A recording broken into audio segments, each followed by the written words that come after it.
so far, at least, things can always change, but I think so far, the dynamics that drove the midterms are going to be more or less the same dynamics that drive 2024.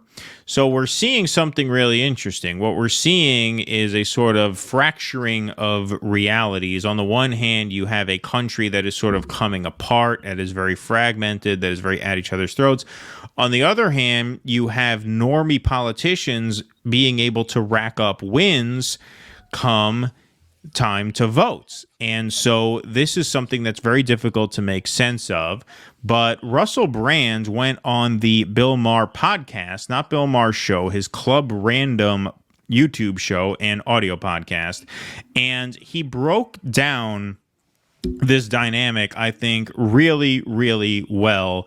So let's hear this. He talks about how, yes, there are actions, there is widespread discontent, but at the same time, it seems as though the powers that be are doing an effective job of managing that populist sentiment and keeping the shit to shoe level so it doesn't disrupt their spot in the sort of political and economic hierarchy. And leading into this, excuse me, say Bill Maher, here and there, he does a good monologue or has an interesting insight. But he can be so tone deaf about his own economic privilege. Yeah. He goes on about, I don't know if you're playing this part. It's a little earlier, I think, than the part you're playing. He actually started talking about how when he goes into like a restaurant, he's not much different from them. Maybe you don't want to work today. We all go through that. I don't want to work today. And okay, that's true as far as it goes. But they're not going back to a fucking mansion. You know what? Well, he went even further. You know what you could do? You could quit. I'm sure you're set for life, Bill. Right.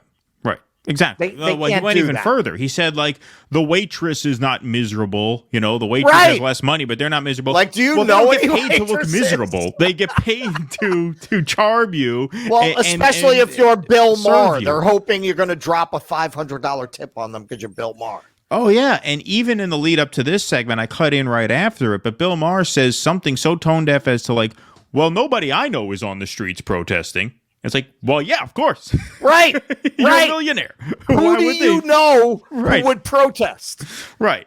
And so Russell Brand counters by saying, well, there are people protesting, but here's why that's not affecting politics quite in the way that we think it might, or that it is in a country like France. Right. So here's Russell Brand breaking it down very, very well, I think.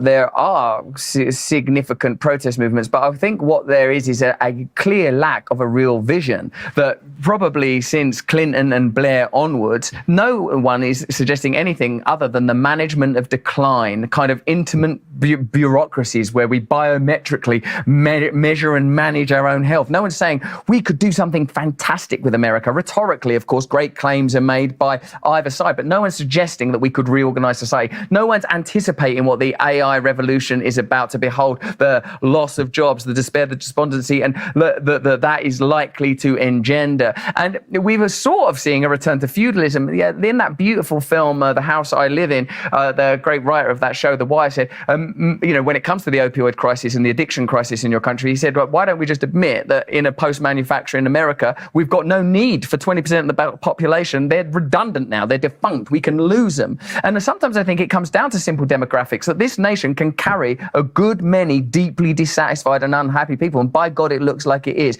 Because this ain't nothing, all of this conflagration that's going on in this country, mostly it's seemingly housed around the culture war, where I think they're quite happy for people to quibble and quarrel and roar, because ultimately that doesn't affect the interests of the kind of the elite establishment interests that I'm interested in addressing. I mean, that's just absolutely perfectly said. Right? Yep. He says it's not nothing. Like the divides that we're seeing, that ire, that unrest, it is real. It's not that it's not real. It's just that the powers that be have sort of made a sort of accounting for that in their ultimate calculation. They're like, all right, 20% of our country are just going to be bitter and angry and disaffected, and we're not going to do anything for them. We're not going to give them any reason to be hopeful, but we can live with that. We can live with that, because the 80% that's not that way, they're the ones who are disproportionately going to vote, and we are going to make the options for those 80% two teams who both represent a different style of what he just said, which is management of decline. So if management of decline is what's on the menu, that is how they marginalize people who offer something different as kooky or unrealistic or unreasonable, right? Or they'll smear them in some way, right? The way they did to Sanders here, the way they did to Corbyn over in the UK, right? They will manage your options, and not everybody is going to buy their bullshit.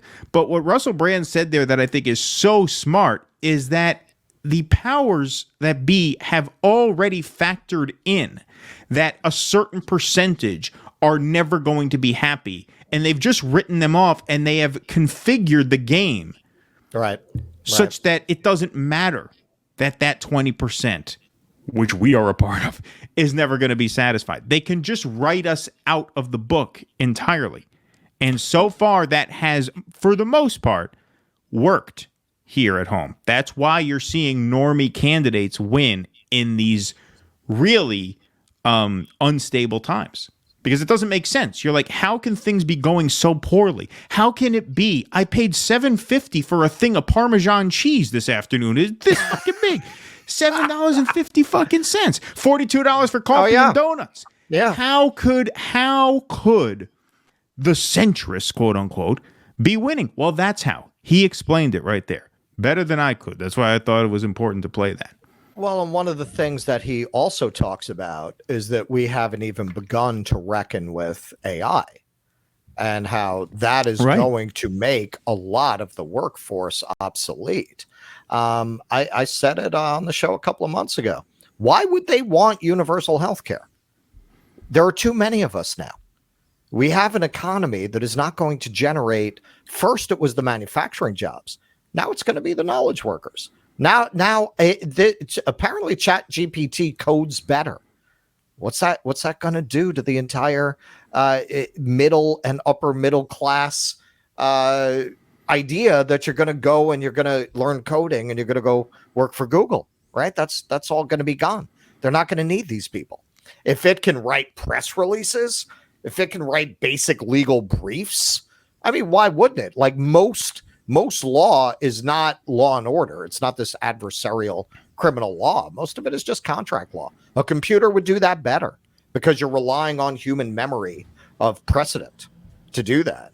ChatGPT would write better contracts.